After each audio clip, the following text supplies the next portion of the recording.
Welcome back to Part 2 of Active Directory Server 2008 installation and configuration. In this video we will try covering remaining topics. Please don't forget to hit like and subscribe button and stay tuned for new coming videos. Active Directory Domain Name System, ADDNS, is an essential component of Windows Server Active Directory. ADDNS is used to map the names of Active Directory objects, such as domain controllers, users, and computers, to their corresponding IP addresses. It also provides name resolution services for other network services, such as file and print sharing, and web services.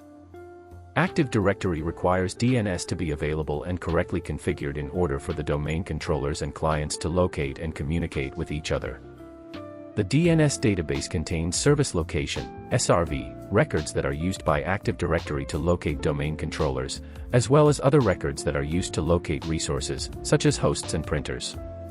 When installing Active Directory, the domain name system, DNS, server role can be installed at the same time, or an existing DNS server can be used.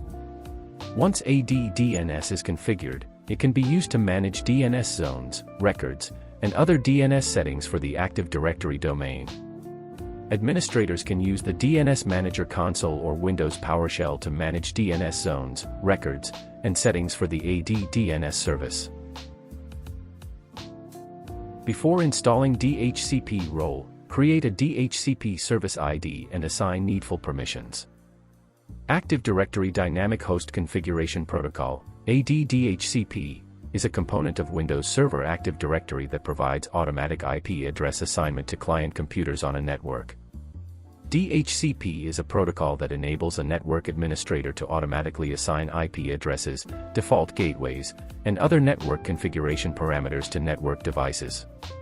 By configuring DHCP to use Active Directory, administrators can manage DHCP settings from a central location, and allow DHCP servers to dynamically register host names with the DNS server, simplifying the management of network resources. Overall, ADDHCP is a critical component of an Active Directory environment that provides automatic IP address assignment to client computers on a network, simplifies the management of network resources, and helps ensure that network communication is efficient and reliable.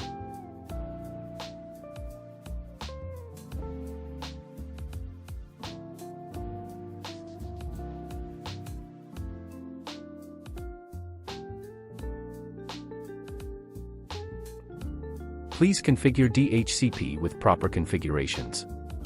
You can modify those configurations later according to your network change or as per business needs.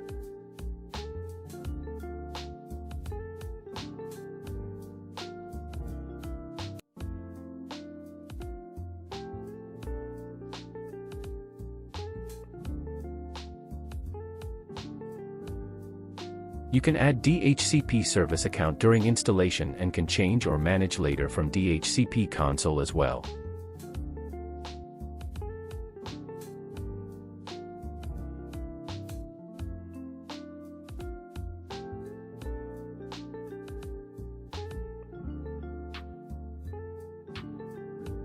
You might see these errors during installation using Service ID. You can troubleshoot DHCP and service account configurations through DHCP console.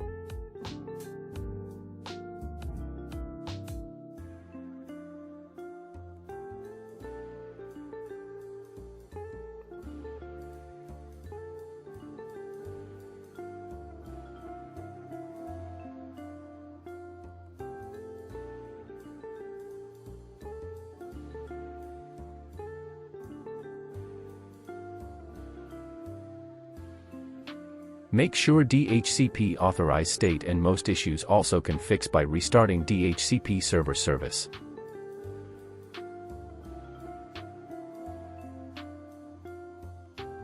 If you see IPv4 is on green state, that means your DHCP is properly configured and healthy.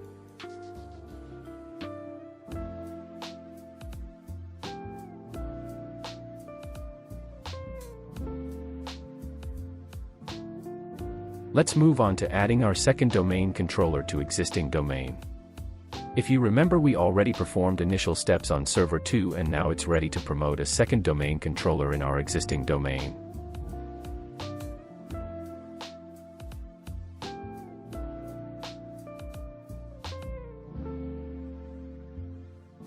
Let's join server to domain before installing Active Directory role on server.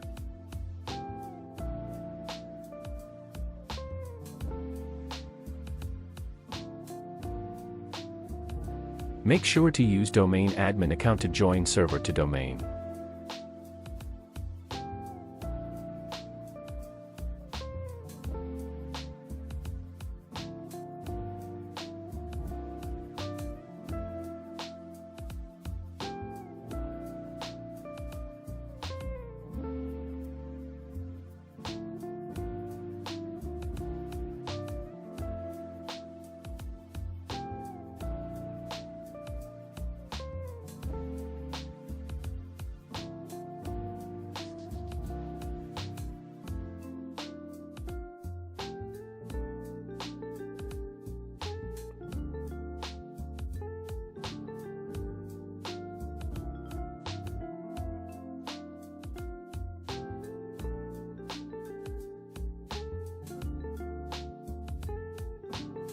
This time we use our Server Manager to install Active Directory Domain Services role. You can use same DC promo method as well.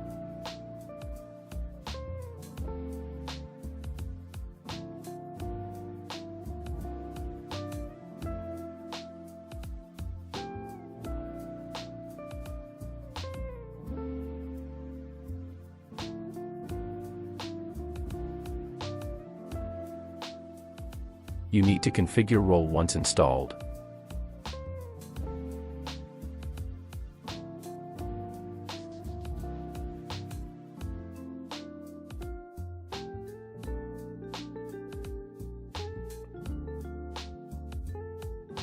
You can create additional DNS and Global Catalogue on secondary domain controller during installation or later.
Our second domain controller is ready.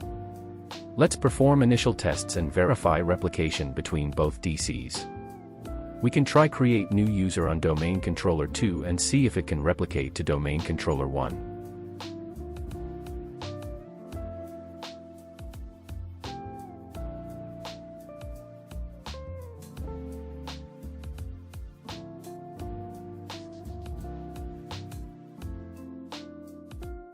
We can perform basic initial troubleshoots.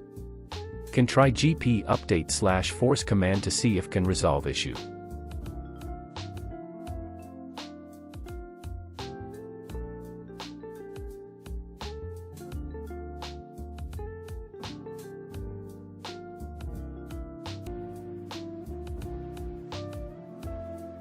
Next we can try investigate undersite and try force replication between DC1 and DC2. You can perform replication tasks and troubleshoots through command line as well. We'll create detailed video later on replication topic.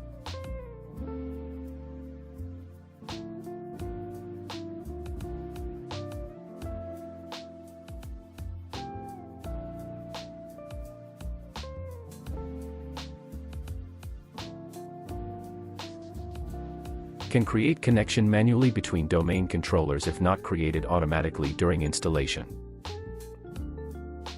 You might get DNS error during configuring replication.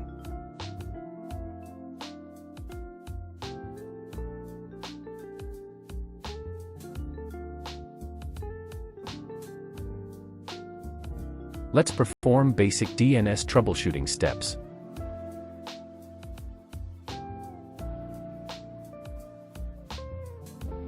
Try manually reload DNS zone, so DNS can update domain controller's record entries. Next, try force replication again using Active Directory sites and services. By default, the replication interval is 180 minutes, or 3 hours in intersite replication. We are able to successfully replicate new user to DC1. You can use repadmin/replace summary command to monitor replication summary between both domain controllers.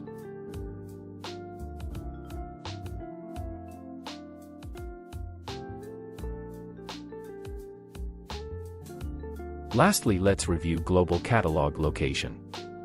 The Active Directory Global Catalogue is a distributed data repository that contains a subset of information about every object in an Active Directory forest. The Global Catalogue contains a copy of all attributes for every object in the forest, but not all objects in the forest. The GC stores information about all of the domains in the forest, but it only stores a subset of the attributes for each object in the domains. The Global Catalogue is used to facilitate searches for objects and attributes across an entire forest. When a user or application requests information about an object, the request is forwarded to a domain controller that holds a copy of the GC. The GC then returns the requested information to the requester. By using the Global Catalogue, users and applications can search for objects and attributes across the entire forest without having to know the location of the specific domain or server that holds the information. Global Catalogue is also used to support authentication and authorization in Active Directory. When a user logs on to a domain, the domain controller that authenticates the user typically communicates with the Global Catalogue to verify the user's credentials. By default, at least one domain controller in each domain is designated as a Global Catalogue server. However, administrators can also manually configure additional Global Catalogue servers in the domain for redundancy and to improve the performance of searches. I hope this video was informative. See you shortly with a new exciting topic. Thanks again for watching this video, and please hit like and subscribe to show your support.